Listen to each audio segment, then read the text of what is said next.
Welcome to Y Studios Tamil. இன்றைக்கி நம்ம திரைவம்ச நிகழ்ச்சியில் இயக்குனர் ஜானத்தன் வின்சில் இயக்கத்தில் வெளிவந்திருக்கிற கராத்தே கிட் தி லெஜெண்ட் படத்தை பற்றி பார்க்க போகிறோம்.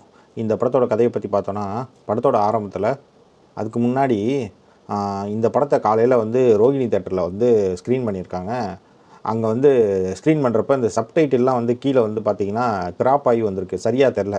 ஏன்னா இது வேறு ஏதோ கேமராவில் எடுத்தது போல், வேறு ஏதோ ஃபார்மேட்டில் எடுத்தது போல். அதை நம்ம தேட்டரில் போகும்போது சப்டைட்டில்லாம் கொஞ்சம் கீழே வந்துருச்சு. ஸோ ஒரு பொண்ணு போய் அந்த தேட்டர் ஓனர்கிட்ட, அங்கே மேனேஜர்கிட்ட சண்டை போட்டுருக்கு. இந்த மாதிரி சப்டைட்டில் தெரிய மாட்டேங்குது அப்படின்னு. சார் என்னடா இது இவ்வளோ நல்ல பொண்ணாக இருக்கே, அதாவது போய் கேட்குதே அப்படின்னு பார்த்தா கொஞ்சம் நேரத்தில் சொல்லுது, நான் இன்னும் அரை மணி நேரத்தில் போய் ரிவ்யூ போட்டாகணும், எனக்கு முதல்லேருந்து படத்தை போடுங்க அப்படின்னு சொல்லுது. ஏம்மா இந்த படத்தில் என்ன கதை இருக்குன்னு நீ இந்த கதை புரியல, சப்டைட்டில் பார்க்கணும் அப்படின்னு சொல்கிற அப்படின்னு எனக்கு தெரியல. இந்த படத்தோட கதையை பற்றி பார்த்தோன்னா, படத்தோட ஆரம்பத்தில் எப்படி கராத்தே கிட் 1ல் ஒரு குடும்பம் அமெரிக்காவிலேருந்து கிளம்பி சைனா வருமோ, அந்த மாதிரி இந்த படத்தில் ஒரு குடும்பம் ஒரு அம்மாவும் பையனும் கிளம்பி சைனாலேருந்து அமெரிக்கா போகிறாங்க. அப்படி அந்த அம்மாவும் பையனும் சைனாலேருந்து கிளம்பி அமெரிக்கா போனதுக்கப்புறம் அங்கே அந்த பையனுக்கு விருப்பம் இல்லாமல் தான் போகிறான். போய் காலேஜ் சேர்ந்து படிக்கிறப்ப அங்கே ஒரு பொண்ணு அவனுக்கு பழக்கமாகுது. 2 பேரும் லவ் பண்ணுறாங்க. அந்த பொண்ணோட அப்பாவுக்கு பார்த்திங்கன்னா கொஞ்சம் கடன் இருக்குது. அதுக்காக அவர் ஒரு பழைய பெரிய பாக்ஸராக இருந்திருக்காரு அந்த காலத்தில். இப்போ அதெல்லாம் விட்டுட்டு கொஞ்சம் பிஷா ஷாப் ரன் பண்ணி அப்படியே வாழ்ந்துட்டுருக்காரு.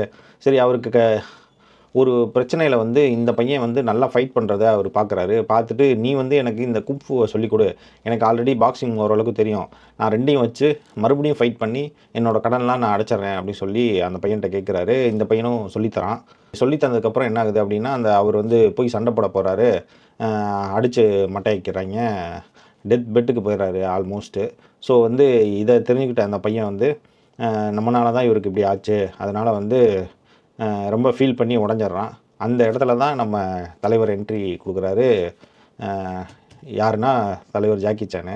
இவர் யார் அப்படின்னா, இந்த பையன் ஆல்ரெடி கும்ஃபு கற்றுருப்பான். யாருக்கிட்டனா ஜாக்கி சான் கிட்ட. அவர் கராத்தே கிட் 1 முடிச்சதுக்கப்புறம் ஒரு அகாடமி ஓப்பன் பண்ணி அதே மாதிரி எல்லாரையும் ஜாக்கெட்டை எடு, போடு, திருப்பி ஜாக்கெட் எடு, மறுபடியும் போடு அப்படின்னு சொல்லி கொடுத்துட்ருக்காரு. அந்த அகாடமியில் இவர் ஒரு பெரிய பயிற்சி பெற்ற மாணவனாக இருக்கார். இந்த நேரத்தில் கண்டிப்பாக என் ஸ்டூடெண்ட்டுக்கு நான் தேவை அப்படின்னு சொல்லி அவர் சைனாலேருந்து கிளம்பி இங்கே வந்துடுறாரு. இப்போ இவர் சைனா சண்டை தானே அவருக்கு தெரியும், கும்ஃபு தானே தெரியும். அமெரிக்காவில் கொஞ்சம் எக்ஸ்ட்ரா வேறு மார்ஷியல் ஆர்ட்ஸ்லாம் இருக்கும்ல. ஸோ இதுக்கும் பழக்கப்பட்ட ஒருத்தர் இருப்பார். அவர் தான் யாருன்னு பார்த்தீங்கன்னா, ஜாக்கி சானோட ஒரு குரு. அவரோட ஒரு பையன் அமெரிக்காவில் இருப்பார். அவரோட உதவியோட 2 பேரும் சேர்ந்து அந்த பையனுக்கு ஃபைட் கற்றுக் கொடுப்பாங்க. அப்புறம் அந்த பையன் போய் அந்த வில்லனை வழக்கம் போல் அடித்து ஜெயிச்சிருவான். அதே ட்ராகன் மூவ், அதில் ஒரு சின்ன ட்விஸ்ட் வச்சுருப்பாங்க. அந்த பாம்பு சண்டை அந்த கராத்தே கிட்டில் வரும்ல, அதே மாதிரி இதுலேயும் ஒன்று இருக்கும். அதில் ஒரு ட்விஸ்ட் வச்சுருப்பாங்க. ஸோ இதில் என்ன கதை இருக்குது அப்படின்னு தெரில. அதே கராத்தே கிட்டில் அதே கதை தான் இதுலேயும் இருக்குது. அட்லீஸ்ட் அந்த படத்தில் நமக்கு எமோஷன் நல்லா கனெக்ட் ஆகிருக்கும். அந்த சின்ன பையன் அடி வாங்குறத பார்த்து ரொம்ப பரிதாபமாக இருக்கும்.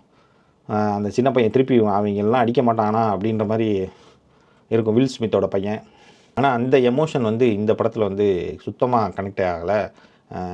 அதே கதையை போட்டு அரைச்சமாகவே அரைச்சி விட்டாங்க. நமக்கு பார்த்தோன்னே என்னடா இது அப்படின்னு ஆகிப்போச்சு. ஏதாவது புதுசாக கதையில் ஏதாவது பண்ணியிருந்தா கூட எனக்கு. ஆனால் ஒரு விஷயம் ரொம்ப மொக்கையாக இருக்குது அப்படின்னு சொல்ல முடியாது. ஸ்க்ரீன் பிளேயில் கொஞ்சம் அதை மேனேஜ் பண்ணியிருக்காங்க. அந்த லவ் சீன்ஸ், அவங்க அந்த பையனுக்கும் அந்த பொண்ணுக்கும் இருக்க லவ் சீன்ஸ்லாம் நல்லாயிருக்கு. அந்த பிஷா ஷாப்பில் இருக்க சீன்ஸ்லாம் நல்லாயிருக்கு. அதெல்லாம் நல்லாயிருக்கு. ஜாக்கி சான் வந்ததுக்கப்புறம் கொஞ்சம் இன்ட்ரெஸ்டிங்காக இருக்குது. இடையில மட்டும் கொஞ்சம் தோய்வு ஏற்படுது. மற்றபடி இந்த படத்தில் பெருசாக சொல்கிறதுக்கு எதுவும் இல்லை. நீங்கள் ஆல்ரெடி கராத்தே கிட் பார்த்துருந்தீங்கன்னா இந்த படம் நீங்கள் பார்க்க வேண்டிய அவசியம் இல்லை. இல்லை நான் கராத்தே கிட் பார்க்கல, நீங்கள் இந்த படத்தை பார்த்துட்டு அப்புறம் போய் கராத்தே கிட்ட பாருங்கள். எது உங்களுக்கு பிடிக்குது அப்படின்னு கமெண்ட்டில் சொல்லுங்கள். நன்றி, வணக்கம்.